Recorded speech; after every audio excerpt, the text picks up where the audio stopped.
Praise the Lord, everybody. It is a blessing to be here with you today, here at Bible study. For this is the day that the Lord has made, and we will rejoice and be glad in it, whether it's raining, the sun shining, whatever may be going on. We're going to rejoice today, and we're going to get into our lesson. I'm going to do today like a continuation or part of what Reverend Thurman started Sunday when he was talking about Joshua 6, and he did his in Walking in Victory. But the title we're going to use today is Facing Your Walls. We know there are all kind of walls for us to face, and not just physical walls. We have mental walls. We have all kind of walls. Matter of fact, when I was getting ready to come today, I saw part of that congressional hearing that was going on, where they were talking about that terrible wall that they had to face on January 6, 2021. This wall was something that these men that were testifying said that they had never seen anything like it, that they had been in war, that they had been fighting on the streets, that they had been police officers on the street and had gone through all kinds of things, but had never faced anything like this. And so it made me think. I said, well, my goodness, these are walls, all these walls that we have to face, but God is always there with us to help us with the walls. I'd like to read from the Message Bible, Joshua 6, we're going to do 1 through 17 and then 20. And it says, Jericho was shut up tight as a drum because of the people of Israel. No one going in and no one coming out. God spoke to Joshua, look sharp now. I've already given Jericho to you along with its king and its elite forces. Here's what you are to do. March around the city, all your soldiers. Circle the city once. Repeat this for 6 days. Have 7 priests carry 7 ram's horn trumpets in front of the chest. On the 7th day, march around the city 7 times. The priests blowing away on the trumpets, and then a long blast on the ram horn. When you hear that, all of the people are to shout at the top of their lungs.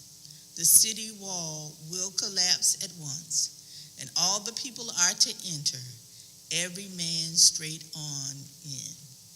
So Joshua, son of Nun, called the priests and told them, take up the chest of the covenant. 7 priests are to carry 7 ram horn trumpets, leading God's chest. Then he told the people, set out, march around the city. Have the armed guards march before the chest of God. And it happened that Joshua spoke, and the people moved. 7 priests with their 7 ram horn trumpets set out before the Lord. They blew the trumpets, leading God's chest of the covenant.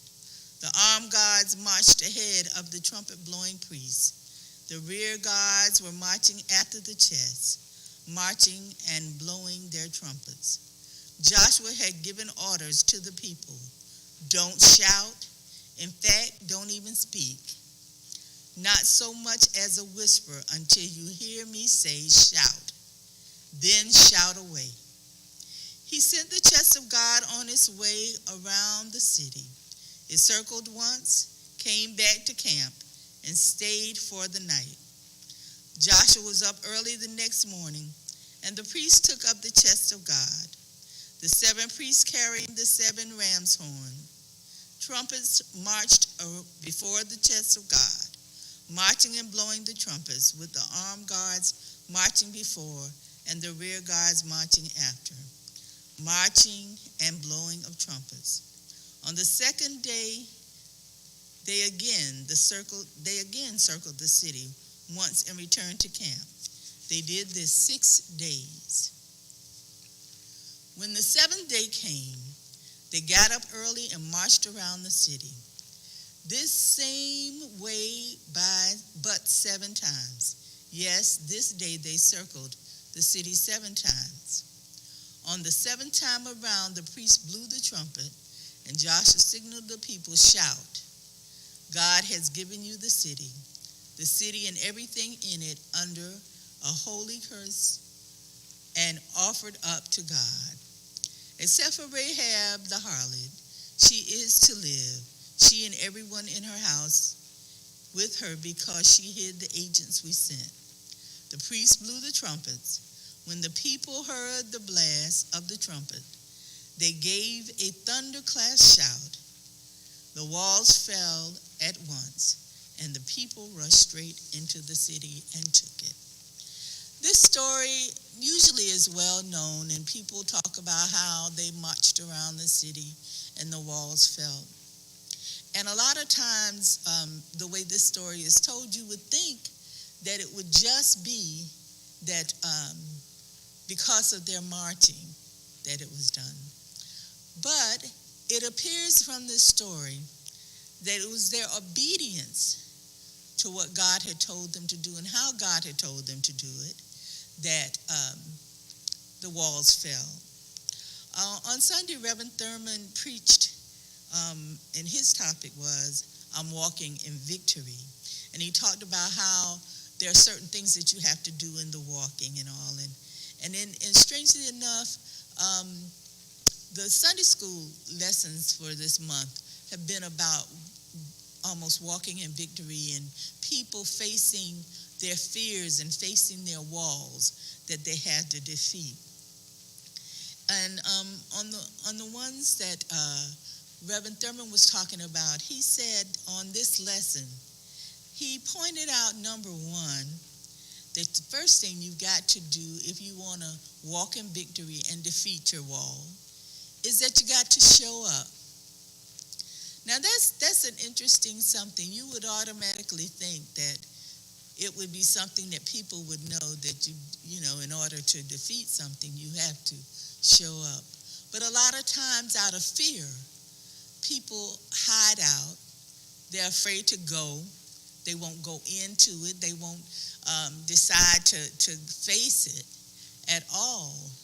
And here it is that Joshua is telling them to walk around this wall. Isn't that interesting, to walk around the wall, just to walk around, to be obedient and to listen to what God said? And here it is that they're honoring what Joshua is telling them. It's a strange thing about this wall, too. I'm showing you an example here of how high this wall was over their heads. It is said that the wall was 12 to 15 feet high, and that there was also that was a retainer wall, and then there was another wall over past the retainer wall that was 20 to 26 feet high, and that the top wall was about an acre away from the retainer wall, the front wall. And that's where people would build their houses, and they would live on the wall. If you know part of the story, that's why they said that Rahab was spared, because she lived on the wall and she took care of the spies that had come in and spied the city. And so they had promised her that because she helped them, that she was going to be spared. Now, the other interesting thing about walls is that it's there. A lot of times people don't realize what you can hear while you're either around a wall or by a wall. And here it is that Rahab told them that she heard all the things that God had done for his people, and that she knew that he was getting ready to give this city to the Israelites. Here it is that she heard this from her home on the wall, and she protected them and took care of them. And even though when the walls fell, she was spared. This was a wall that they had to face. They had gone through traveling in the wilderness. They had gone for 40 years of circling in the wilderness. And here it is now that they are faced with a wall. And it says that Jericho was one of the mightiest cities of the times, and that this was their obstacle that they had to face in order to get to the promised land. And so here it is that Jericho is there, and these mighty walls are there before them. And instead of them sitting and strategizing on how they could take and use the army to defeat the wall, God said no.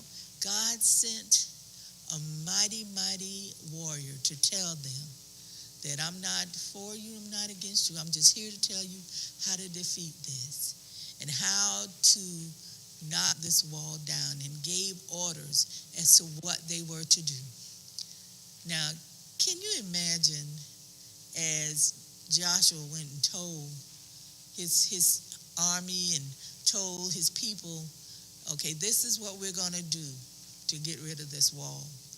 We're going to march around it, but one thing I don't want you to do, I don't want you to say a thing. Can you imagine? They probably looked at each other and said, you want us to do what? You want us to march around this for 7 days and not open our mouth, not shout, not give any fear to these people whatsoever? And can you imagine that when they were looking down off of the wall, this army was saying, these people are crazy. They're just marching around. How do they expect to defeat us by marching around this wall? But God has a way of dealing with our walls like nothing you have ever seen before. It says that it's foolish. It may be foolish to man. That in 1 Corinthians 1:27 it said, but God has chosen the foolish things of the world to confound the wise. And God has chosen the weak things of the world to confront the things which are mighty. And this was what they were, a mighty army. They were there at the wall. They were high. They thought they were defeated. This wall was solid rock, as you've seen in the picture. It's solid rock. It was high. It was 26 feet up. There was 2 walls, and they felt like they were not going to be defeated. But even when you go through the worst of times, God is always going to be there with you to help you through. As I was saying that in our Sunday school lessons, we have been studying different people who have been fearful, that have shown courage, that have shown faith, that have faced their walls. And over and over again, there have been those who God would have thought, like Gideon. Gideon, as you may recall, even though with the fleece, he was saying, God, I want you to show me what I need. Encouragement. Show me what you want me to do, and if you want me to defeat them, you have to kind of prove to me what I'm putting almost to a test. But God came to him, even though his wall was mighty armies. God showed him that even a mighty army is not a wall that can be against you. Then we talk about David. David had to deal with bullying, and that's what happens to a lot of people to this day. David dealt with the bullying, and he was standing there saying, how can y'all let this uncircumcised giant talk talk about your God who has brought you this far. And there they were standing there listening. His brothers, all these mighty warriors, all these mighty fighters were there. And they were afraid. Goliath was sending taunts at them, was saying, you can't beat me, you can't do this to me. Send me somebody to fight. And here it is. David comes, he's a little boy. And he comes not with armor, not with something that's unusual, like the foolishness. He comes with rocks, stones. And here it is that Goliath looks at him and laughs and said, you're going to send a little dog? Send it to me like I'm a little dog or a little puppy to bark at me more so than to defeat me.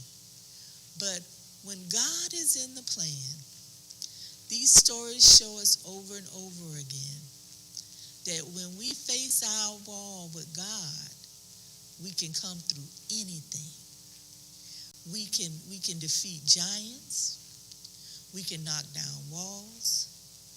We can even build up walls when God is with us to protect us, like in the story of Nehemiah, who was being told that, you can't build this wall. It's been knocked down. And here it is that with his men, he got together with his people and they rebuild the wall. And even though he was being taunted, he was being told, you can't do it. Here it is with faith in God.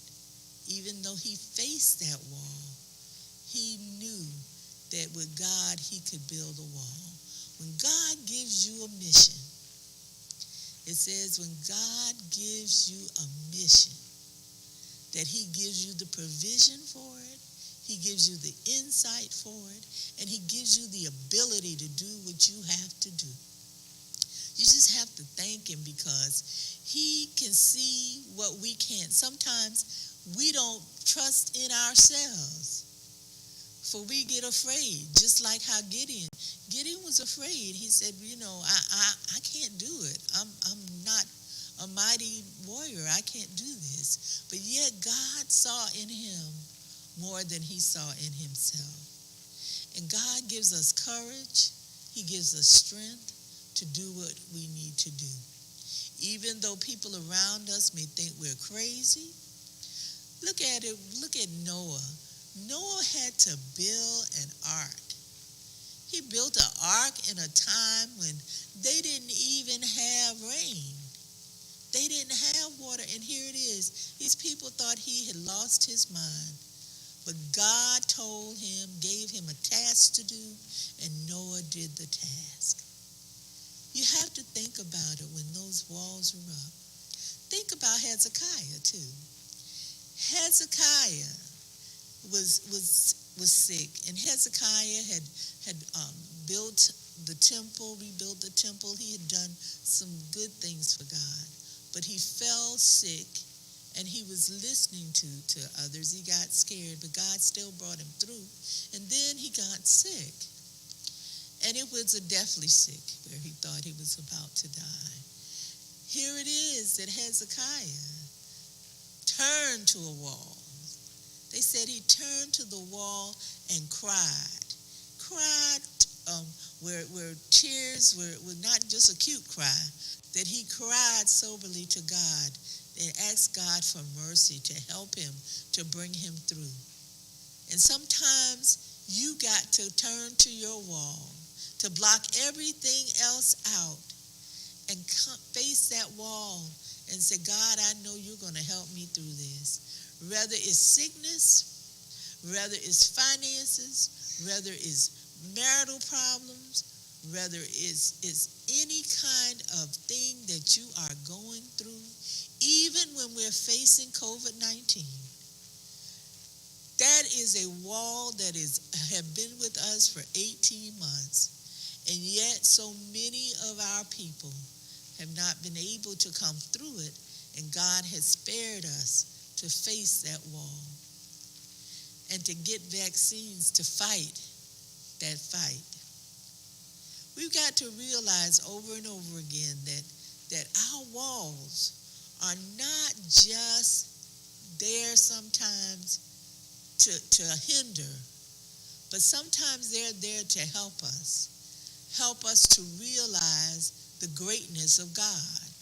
Just like in this story here, when Joshua told them what we're going to do, one of the things that he said to them is that we're going to have the priests come and lead us.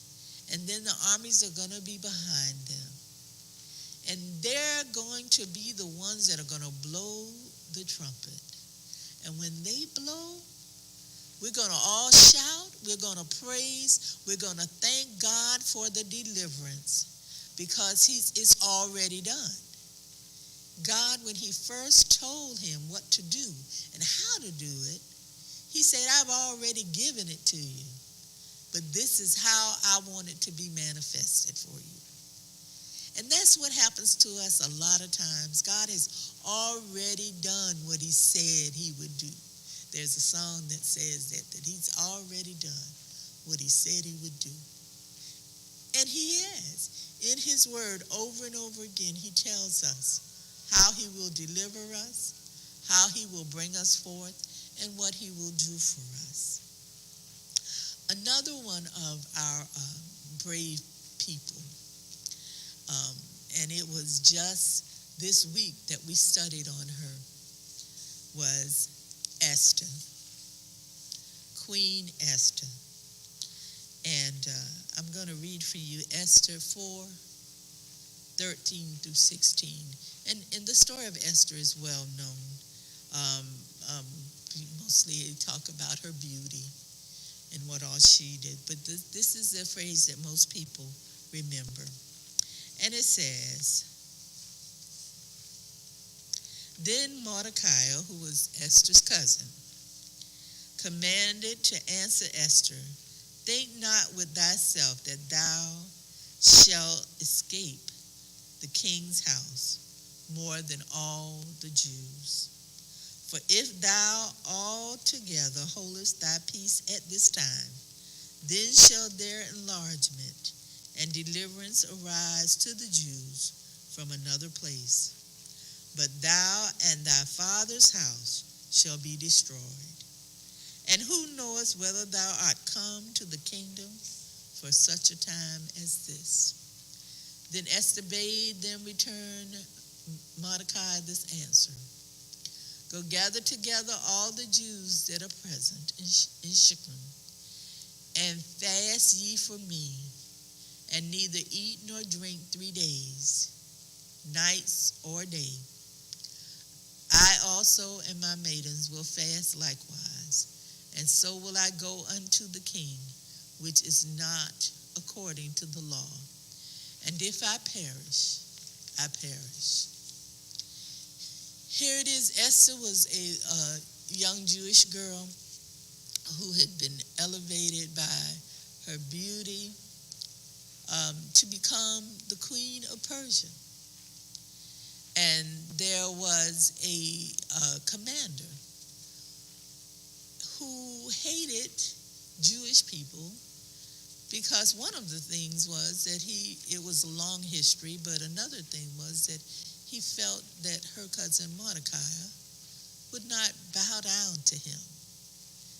You know, it's a lot of times that people own prejudice will get them in trouble. Just like on January 6th, a lot of that was prejudice against people, where they wanted to just kill somebody. They wanted to go in and knock down the Capitol and defeat people. And here it is that they were going after them with a vengeance, with a hatred. And Esther had to face that same sort of thing. And there she was in the palace. And she could could have easily said, well, I can't do it. And at first she was kind of fearful because in those days you just did not go in to see the king. You didn't just jump in and go see him. Even if you were his wife, you did not go in to see him. And that was one of the things that she was telling her cousin. She said, I can't just do this. But then he told her, he said, look, you're a Jew. And just because this law is against all Jews, don't think that you might be escaping from this just because you're in the palace. Because once they discover who you are, this law goes against you too. And so this is a wall that you have to defeat. And so she said, let us fast. And sometimes, as the word says, Jesus told them some things cannot be moved but by fasting and praying. And so she told them, let us fast for 3 days, and then I will do what I need to do. I'll go into the king. And if I perish, I perish. And those are lines that are all known over and over again, where it says, and if I perish, I'll perish, because I need to go and face this wall that's up against me. Whatever this wall may be, there are times when you need to go down on your knees. There are times when you need to show up. There are times when you need to just face the wall and cry out to God. There are times when you need to say, Lord, whatever it is you will have me to do, I'll do it. There are times when you need to fast. Turn your plate down and fast and say, God, whatever it is, help me to face this wall. Help me to be like David, to face a giant that was my wall.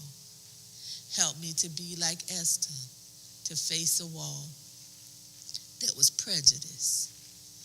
Help me to be like Nehemiah, that faced ridicule for doing what he came home to do. Over and over again. I ask you today, I wish all of you were here with me so I could ask you to think about your walls and to talk about it and tell me about it. But since we're not, I want you to think about it as I end this lesson for us today. Think about what your walls are, the walls that you have faced. I sang a song Sunday that says, when I look back over my life and I think things over, I can truly say that I've been blessed. I have a testimony. And so part of facing your wall is your testimony, where you have to go and you tell somebody how good God has been to you, how he has brought you through, what he has given to you, how it is that when there were obstacles that you thought you could not face, that you could not make it over, that God did it for you over and over and over again. It's a blessing to be his child. And it's a blessing to know that he said, I'll never leave you and I won't forsake you, even when you're standing looking at your walls. Be blessed. Have a wonderful week, and God be with you. And hopefully we will see you at Memorial Stadium on Sunday at 9 o'clock. Remember now, it is not 10. It is 9 o'clock that we're coming together, so it won't be that hot, so you can come, and we're having communion. Don't forget to make it there Sunday coming at 9 at Memorial Stadium. And we look to see you be blessed and God be with you. Amen.